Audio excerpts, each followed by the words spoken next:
I'm 35, male, and I work in finance. It's not glamorous, but it's stable, and I've always been smart with money. I thought I had a solid life. A wife I loved, a home we worked hard for, and family I trusted. Turns out, I was wrong about a lot of things. This all started unraveling a few months ago. My wife was acting off. Nothing glaring at first, just little things. She was glued to her phone, smiling at texts she never explained. Work trips started popping up out of nowhere. Late nights. Fewer I love yous. You know how it goes. I'd ask, and she'd wave it off, telling me I was paranoid. Then there was my sister. We were never particularly close, but we kept up appearances. Family dinners, birthdays, holidays, all that stuff. She'd always been a little entitled. Thought the world owed her something. But I never thought she'd go this far.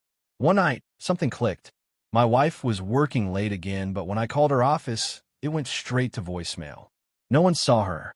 I felt that pit in my stomach, the one you try to ignore because you don't want it to be true. But it was. I hired a private investigator. Best decision I ever made. Within a week, I had everything. Photos, texts, recordings, my wife and my sister, together. Apparently, it had been going on for years. While I was working overtime, planning vacations, and celebrating promotions, they were sneaking around, laughing at me. But I didn't blow up. Not yet. I wasn't going to give them that satisfaction. Instead, I planned. First, I met with my lawyer. Since we live in a state where adultery plays a role in divorce settlements, I had leverage. And with the added bonus of her cheating with a family member, judges don't like that. I filed for divorce immediately, without a word to her. Next came the finances. I moved my money, secured my assets, and even refinanced the house years ago without her name on it. She thought we owned it together. Spoiler, we didn't. The best part? By the time my sister and wife found out, it was already too late. But I'm getting ahead of myself. Let me tell you about the dinner. We were at my parents' house. One of those typical family dinners where people pretend everything's fine. My parents were clueless, chatting about neighborhood gossip. My wife sat next to me, pretending to care. My sister? She was smug. Maybe she thought she was untouchable. Maybe she wanted to see how far she could push it. Halfway through dinner, the wine had loosened her up. She leaned back in her chair, twirling her glass like she was about to say something witty. But then she dropped the bomb. "Your wife never satisfied me," she said, smiling like it was a joke. "You ever feel a room go dead silent?" That was it. My dad's fork clinked against his plate. My mom's eyes went wide. My wife. She froze like a deer in headlights. "And we've been laughing at you for years," my sister added. No shame, just pure malice. My wife opened her mouth, probably to stammer out some excuse, but I didn't give her the chance. I didn't scream.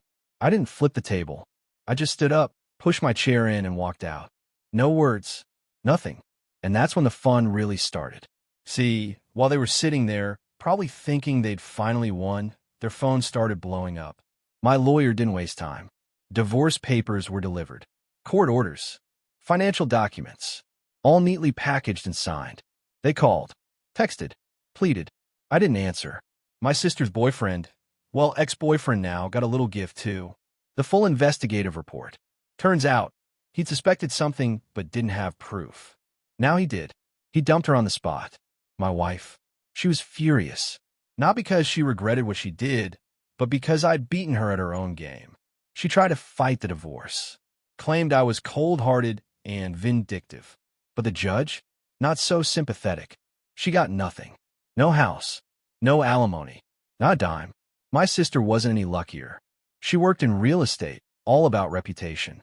And when word spread that she had an affair with her brother's wife, let's just say clients didn't exactly line up. Her firm quietly let her go, and she had no one to blame but herself. My parents tried to play mediator, but I shut that down. I told them straight, I wasn't interested in playing happy families.